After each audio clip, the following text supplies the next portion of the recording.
8 minutos pasan de las 12 de la mañana. José María Luna, socio de Luna Sevilla Asesores Patrimoniales. Muy buenos días. Muy buenos días, Eva. Arrancamos. Te tengo que preguntar cómo ves la fotografía del mercado en medio de tantas referencias de lo que tenemos, de las dudas que tenemos y de lo que está por venir.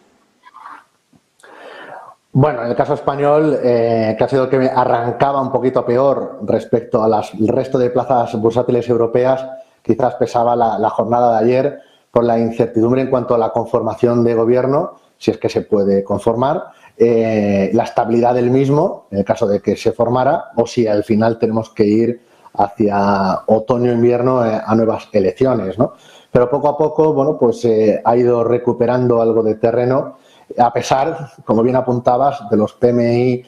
tanto de servicios como manufactureros, de las dos grandes economías de la eurozona, ¿no? Sigue pesando, lógicamente, esas incertidumbres, la cual se añaden en nuestro país la parte política, pero también está,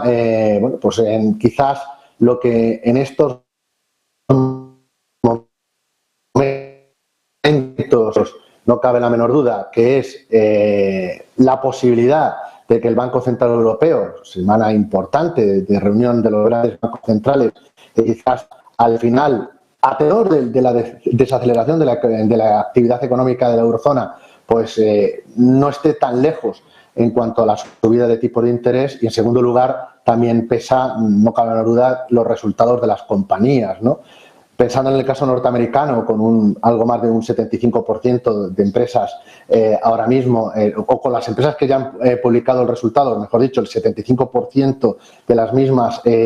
mejora las estimaciones del consenso de analistas, aunque no sean muy brillantes los resultados de estas empresas, pero sí que mejora, es decir, la situación o el dibujo de las compañías no es tan negativo como sí apuntan algunos de los indicadores adelantados. Quizás los datos de empleo hoy por hoy, tanto en cuanto a los salarios como en cuanto a las tasas de desempleo, es lo que sigue sosteniendo sobre todo el área de servicios, sigue sosteniendo el área de consumo, con lo cual, en ese sentido, hoy por hoy lo que son las plazas bursátiles, a las cuales se englopa la rentabilidad por dividendo, que es atractiva frente a otras zonas del mundo, pues es lo que de momento está sosteniendo y no haya una mayor corrección, una corrección de mayor calado en las plazas europeas. Pero los cuatro temas que hablaba precisamente el viernes siguen estando encima de la mesa. Inflación, sobre todo la subyacente, tipos de interés, tanto de bancos centrales como los de mercado, el crecimiento económico y, en cuarto lugar, los resultados de las compañías. Quizás estos últimos, tanto el caso del crecimiento económico como la parte, sobre todo, y más importante de los resultados de empresas,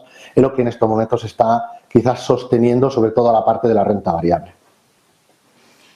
Con este escenario, con esta fotografía que acabas de poner sobre la mesa, es tiempo de poner sobre la mesa ese paso corto, esa vista larga, esas opciones, esas soluciones que traes cada semana. ¿Paso corto? Pues el paso corto he traído un fondo de renta variable europea, paneuropea. Cuando digo paneuropea me refiero que no solo se centra en la zona euro, sino que incluye compañías, por ejemplo, de Suiza, pero también compañías del Reino Unido. El Reino Unido, después de los datos que conocíamos, tanto de inflación como de crecimiento económico de la pasada semana, que dibuja un panorama menos negativo, es lo que ha hecho que, bueno, pues que la bolsa británica pues tenga un comportamiento relativo mejor frente a las compañías que cotizan en el viejo continente, en este caso en el área continental. En este sentido, el fondo de la casa Invesco, el Invesco Pan-European Equity, es un fondo que tiene reunido en cartera junto con otras con compañías que están cotizando, por supuesto, en Francia, en Alemania, Finlandia, y por supuesto también algo en nuestro mercado, aunque en menor porcentaje, solamente un 4%, un 4,5% del total de la cartera. Lo he traído hoy en el paso corto porque, como apuntaba también el pasado viernes, ahora mismo lo que estamos detectando es quizás una cierta pausa normal después del recorrido tan espectacular que ha tenido la tecnología, y hay una cierta rotación hacia otros sectores quizás de la más vieja economía, y me refiero fundamentalmente al sector financiero y más claramente al sector salud. Es un fondo de inversión que en cartera tenemos finanzas, salud, también por supuesto el sector industrial, y esto le hace cierto atractivo frente a aquellos otros fondos que en la primera parte del año, sobre todo en el primer semestre, ha tenido un comportamiento muy espectacular, sobre todo fondos muy de orientación growth, con un enorme peso en el sector de tecnología, con lo cual en esa cierta rotación que puede prolongarse en las próximas semanas y sobre todo muy pendientes del Banco Central Europeo y también pensando que a pesar de la desaceleración de la economía de Europa, incluyendo por supuesto Suiza y Reino Unido, pero que no llevara a una recesión dura e intensa, tanto en cuantía como en tiempo, puede ser una idea atractiva a la hora de diversificar nuestras inversiones, sobre todo la parte europea. Hay que pensar que el fondo del Invesco Pan-European Equity es un producto que, por ejemplo, en cuanto a estadísticos, que pocas veces hablamos de ello, pero que hoy lo quería resaltar, pues es un producto que tiene un alfa a 3 años positivo. Es difícil encontrar un producto que consiga un exceso de rentabilidad frente a su índice de referencia y luego tiene además un ratio de información que no es más que restar la rentabilidad, el exceso de rentabilidad del fondo respecto a su índice de referencia, pero dividido por el tracking error, es decir, la volatilidad de las apuestas, de esa gestión activa que hace el fondo frente a su índice de referencia, un ratio de información que también es positivo. Normalmente,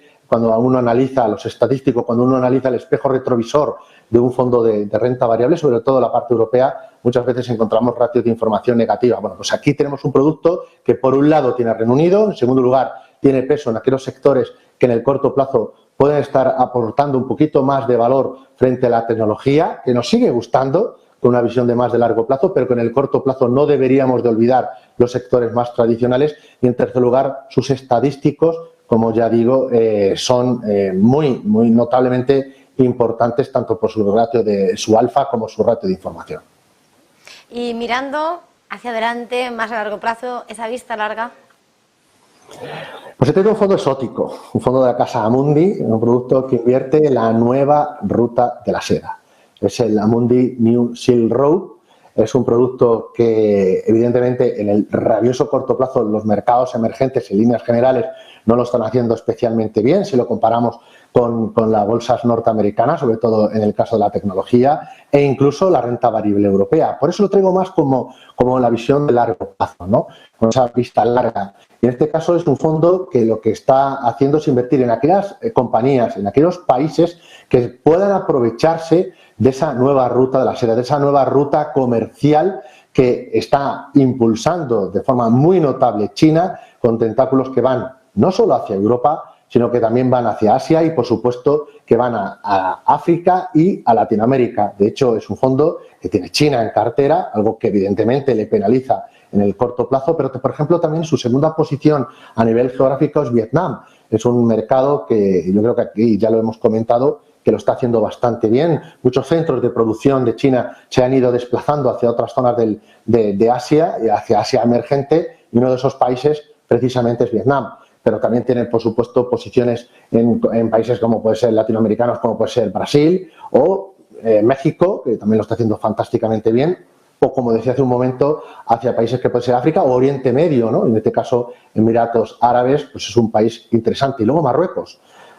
que se habla mucho de él desde el punto de vista geoestratégico. También me consta que vosotros os hacéis eco también a nivel económico, sobre todo los lazos que mantiene o que está impulsando Marruecos con la Unión Europea o en la Unión Europea con Marruecos. Pues bueno, pues Marruecos es un país del área africana, sobre todo del norte de África, que está presente en esta cartera y por eso lo he traído aquí como vista larga. Un producto, ya digo, que invierte una apuesta muy clara por esa nueva ruta de la seda. No vamos a hacer como Marco Polo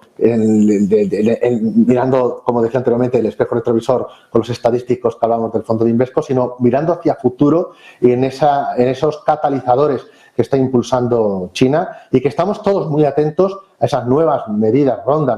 de estímulo de la economía china, que puede sin duda alguna también beneficiar a muchos otros países, no solo de su área, del Asia o Asia-Pacífico, sino también al resto del mundo. Con lo cual, el Amundi New Silk Road puede ser una apuesta, a tenerla presente, a valorarla, siempre con un asesor financiero, como posible producto a la hora de invertir en mercados emergentes. Pues muchísimas gracias una vez más, como siempre, José María Luna, socio de Luna Sevilla Asesores Patrimoniales. Un verdadero placer. Gracias, feliz jornada, feliz negocio, feliz semana.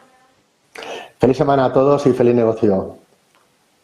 Nosotros hacemos una pequeña pausa para publicidad y enseguida volvemos.